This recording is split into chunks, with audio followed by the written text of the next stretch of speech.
Pourquoi? Parce que tu es comme une maison dont les portes et les fenêtres sont toutes ouvertes. Lorsque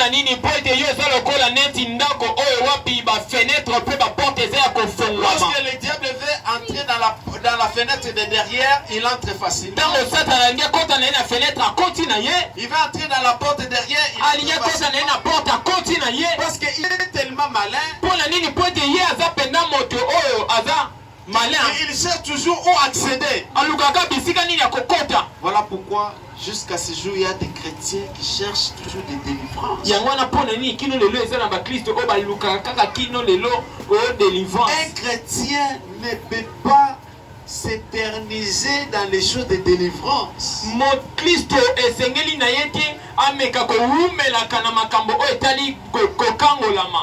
Voilà pourquoi il y a ces églises qui remplissent déjà parce qu'il y a des chercheurs de délivrance.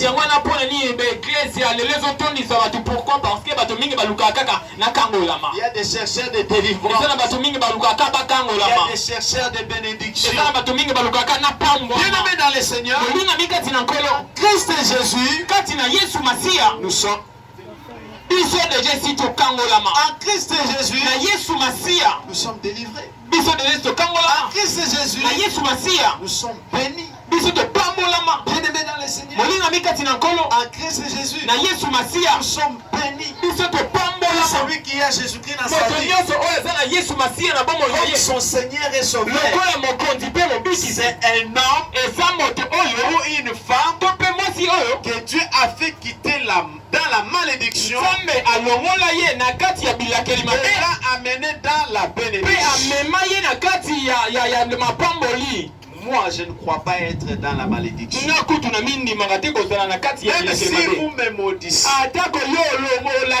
cette malédiction n'auront pas d'effet sur moi. Parce que je suis celui qui a été béni. Alléluia. Alléluia. Dieu dit à Abraham, je te bénirai. Je te bénirai. Alléluia. Amen. Alléluia. Amen. Il dit à Abraham, bénis, celui qui te bénira sera béni. Celui qui te maudira sera. Si Dieu vous a déjà béni en Jésus-Christ, nous n'avons plus à chercher des bénédictions. Nous resterons qu'attendre l'accomplissement de certaines choses dans nos vies. Dans le prière, dans les actions de grâce, tout en servant les Seigneurs. Parce qu'il y a d'autres bénédictions qui sont déclenchées lorsque nous servons les Seigneurs. Et Dieu souvent il nous appelle dans son service. Lorsque Dieu nous appelle, il nous appelle plus dans son service. Et en les servant, il déclenche beaucoup de.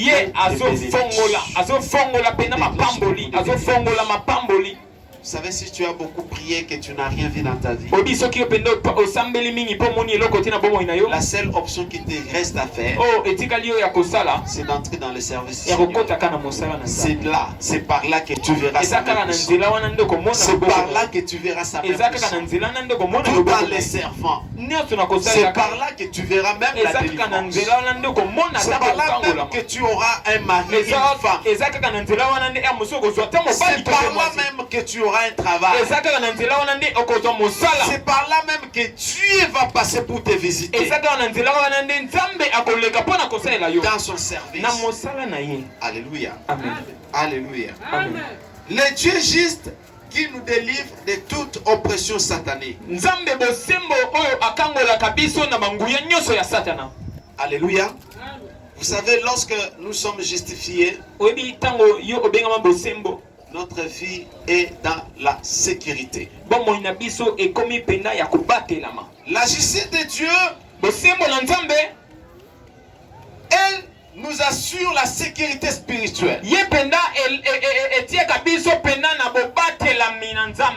La justice de Dieu, elle nous assure la sécurité spirituelle. La justice de Dieu, elle fait appel à l'intervention divine. J'ai vu déjà un bien-aimé tout au long, c'était un déplacement. Il venait de Kingasani. Au Kingasani, ils ont pris le boulevard Lumumba.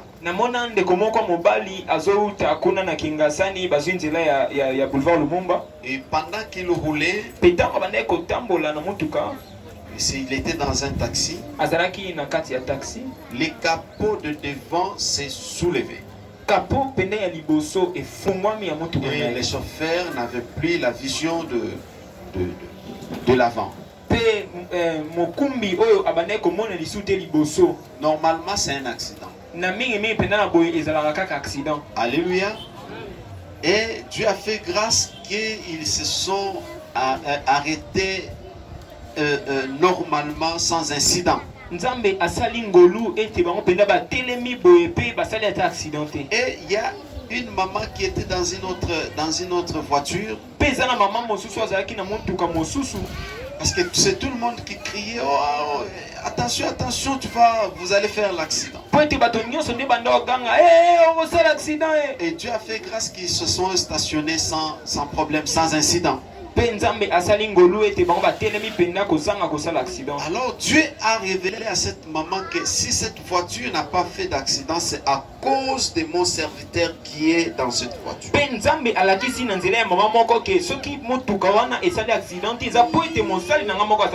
La maman est allée parler aux gens qui étaient dans l'autre taxi. Dit que non, dans cette voiture il y a un homme de Dieu. Voilà pourquoi cette voiture n'a pas connu les dégâts. Donc, la justice de Dieu, elle fait appel à l'intervention divine. Bien-aimé, lorsque vous êtes juste, lorsque vous marchez dans la sainteté, non pas, ce ne sont pas des choses que vous avez méritées par vos efforts, mais ce sont des choses que Dieu nous octroie par notre obéissance à Jésus-Christ. Et lorsque nous continuons à marcher et à garder ce que tous ces acquis, Dieu nous sécurise. Et il y a l'intervention divine. Dieu intervient. Dieu intervient souvent pour ses enfants. Il y a même des anges que Dieu a mis à la disposition de ses enfants.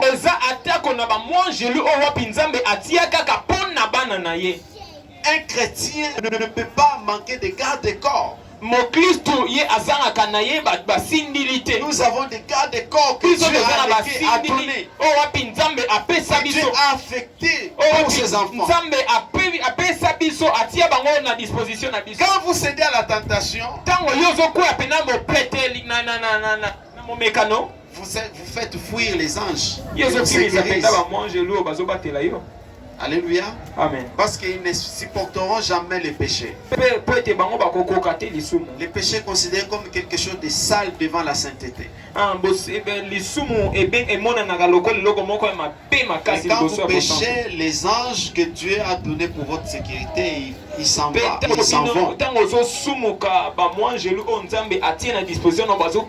Ils s'en vont. Parce que tu as mis la saleté autour de toi. La sainteté, c'est l'image de ce qui est blanc, de ce qui est pire.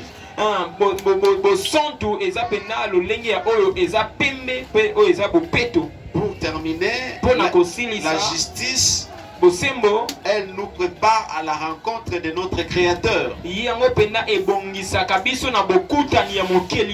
Aucun injuste ne verra le Seigneur. Aucun injuste ne verra le Seigneur. Pour rencontrer le Seigneur, Dieu doit vous déclarer d'abord juste. Et Dieu nous déclare juste parce que nous avons obéi à sa parole en recevant Jésus-Christ dans notre vie comme Seigneur et Sauveur. La justice de Dieu nous prépare à la rencontre de notre Créateur. La justice de Dieu, elle fait appel à la faveur divine. Faveur divine. Lorsque vous êtes juste, frères et sœurs, et que vous invoquez l'Éternel, vous aurez sa faveur. Alléluia. Alléluia. Zamba sala ngolu na muto ya lingi, n'est-ce pas? Amen. Alléluia. Mais après sa kape ngolu na ye na ba oyo bazaba sembo. On peut lire quelques passages bibliques avant de terminer. Prenons Psaume chapitre 34, verset 16. Psaume chapitre 34, verset 16. Qui dit la parole du Seigneur. Psaume 34, verset 16. Voilà, la Bible dit: les yeux de l'Éternel sont sur les justes. Est-ce que vous comprenez cela? Et ses oreilles sont attentives à leurs cris.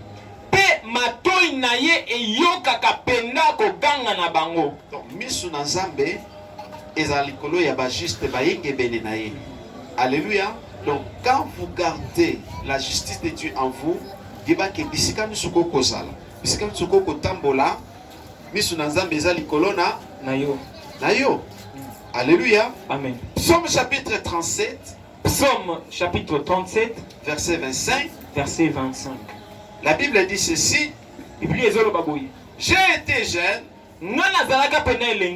j'ai vieilli, et je n'ai pas vu les justes abandonnés, ni sa descendance mendiant son pain. Ça c'est David.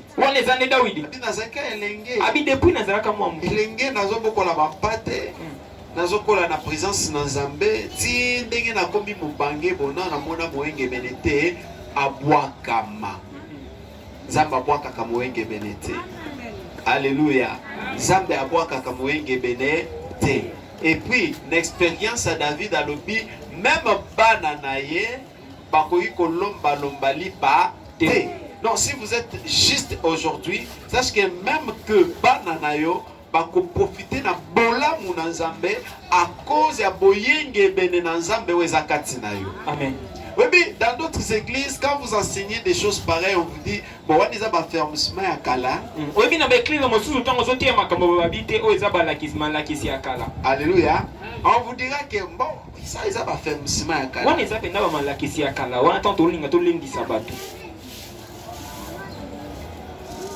Psaume chapitre 92, verset 13. Psaume 92, verset 13. Qui dit la parole du Seigneur? La Bible dit ceci: les justes fleurissent comme le palmier. Bato nabosembo basbotaka lokola banzete ya mbila. Ils croissent comme les cèdres du Liban. Bakolaka lokola mabele ya Liban. Plantés dans la maison de l'Éternel. Ils fleurissent dans le parvis de notre Dieu.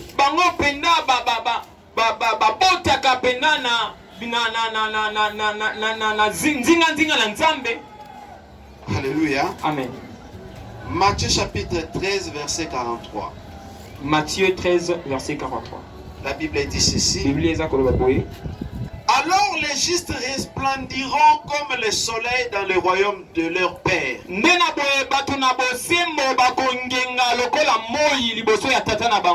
Que celui qui a des oreilles entende.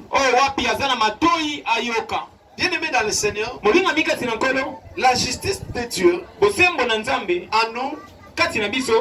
nous donne beaucoup de privilèges. Il y a la sécurité spirituelle. Il y a la faveur divine. Il y a l'intervention divine. Et il y a la bonté de l'Éternel. Mais également, il y a ici ce que nous venons de lire dans Matthieu chapitre 13, 40. Voilà. Ici on dit que les justes resplendiront. Alléluia. Amen. Donc on n'est pas seulement juste pour bénéficier les bienfaits de l'Éternel, mais nous allons resplendir. Alléluia. Aucun gouverneur de ce monde va resplendir comme toi dans la présence du Seigneur.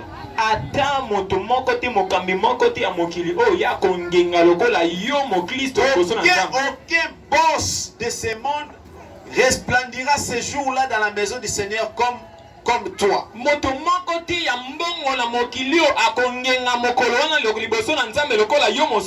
moins qu'il soit aussi juste comme toi. Alléluia. Amen. Pas chrétien, pas valeur na bangote. Pas chrétien, pas ensemble, pas valeur na bangote. Moi dans ensemble suka nyo kwami, aotala kapasi na ya lelo, côté a komi kozonga même sima dans la foi. Nzoka nda zozanga koyeba ke kuna na lola tokungenga. Omonde batala bijou nde batala wolo. Ndenge bongo tokoyeba kungenga biso ba tuza ba juste. Mais ceux qui ont juste été au kongenga te, d'ailleurs aux accès na lola te. Alléluia. Amen. Romains chapitre 5 verset 1. Romains 5 verset 1. Que dit la parole du Seigneur? Romains 5 verset 1.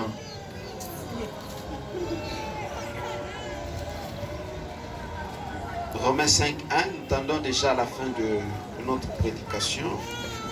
5 verset 1. Toujours qu'il est déjà en souka, il y a Matthieu Anabiso. Romains qui va du bon.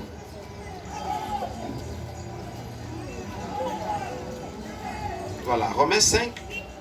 La Bible dit ceci. Étant donc justifié par la foi,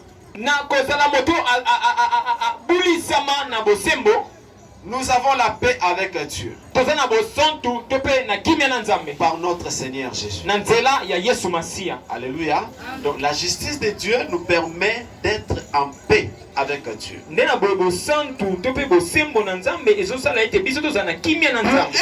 en paix avec Dieu, Dieu ne vous demande pas d'être un faiseur de bien. En faisant du bien, vous ne savez pas que Dieu va m'agréer. Parce que Dieu aime ceux qui font du bien. Il y a des magiciens aussi qui font du bien. Il y a aussi des sorciers qui font du bien. Tu as des problèmes, tu vois comme ça c'est un sorcier, mais il te donne. Il t'aide aussi. Pour être en paix avec Dieu, vous devez obéir à sa parole qui nous invite à croire et à recevoir son Fils bien-aimé. C'est par là que Dieu nous justifie. La justice de Dieu en nous fait que nous soyons en paix avec le ciel. Il y a des gens qui ont beaucoup d'argent mais qui ne sont pas en paix avec Dieu. Mais toi tu n'as rien, tu es Christ, tu es justifié, mais tu es en paix avec Dieu. À cause de ton obéissance à recevoir Jésus-Christ. Dieu te justifie. Et c'est ainsi que tu es en paix avec Dieu. Moi je me suis toujours dit, même lorsque j'aurai beaucoup d'argent, je serai toujours en paix avec Dieu. Parce que ça va te béler, ce kazamba pamboli, abosani nzela nzambe. Abosani nzela église. A combien non frère Nazali, pasteur Nazali. Alléluia. Alléluia. Amen. Yangwana se kobala mobali o te objection nzela nzambe. Avant bala mobali. Tala ceux qui a mis nzela nzambe. Parce qu'on a connu des sœurs, et ça m'a pas libala libala boké libala. Et comme il en a quoi libala, oh église na iso mona makolo na okunate. Apeki so même na nzela nzambe. On dirait que libala yango ekotsa olola. Il faut regarder mobali ni alinga balanga. Alléluia. Amen. Il faut analyser okwe koteka ba aki ya bosantu na nzambe tekati na oteki yango pona libala ya mokili oyo esuka na mokili oyo pona musala oyo esuka na mokili oyo. Alléluia. Moïse, à cause de sa foi en Dieu, il avait accepté de quitter la maison de Pharaon. Il mangeait bien. Il était traité à l'égalité des princes des Égyptiens. Mais lorsqu'il regarda le peuple de Dieu, les Hébreux souffrir, il a quitté. Lisons cela pour terminer. Hébreux chapitre 11. Hébreux chapitre 11. Je pense que je vais finir par là. Hébreux chapitre 11. Livre Hébreux chapitre 11. Hébreux chapitre 11 verset. C'est au verset. Hébreux 11 verset. C'est combien le verset? Être appelé les fils de la fille de Pharaon.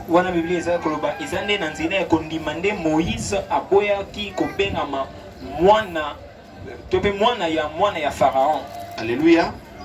Alléluia. Amen. À cause de sa foi en Dieu, il a refusé la richesse de Pharaon. Il refusa l'honneur qu'il avait dans la maison de Pharaon. Parce qu'il avait la foi en Dieu. Il y a des gens qui se contentent de ses biens, de ses bons. Nous en avons tous besoin. Mais la foi en Dieu est plus importante que toutes ces choses. Car elle nous amènera dans sa présence. Et là nous vivrons éternellement. Que le Seigneur bénisse sa parole. Gloire au Seigneur. Nous allons prier. Notre prière ce matin, nous allons l'orienter dans ce sens. Seigneur, fais-moi connaître ta justice et fais de moi un homme juste et une femme juste. Prions le Seigneur au nom de Jésus.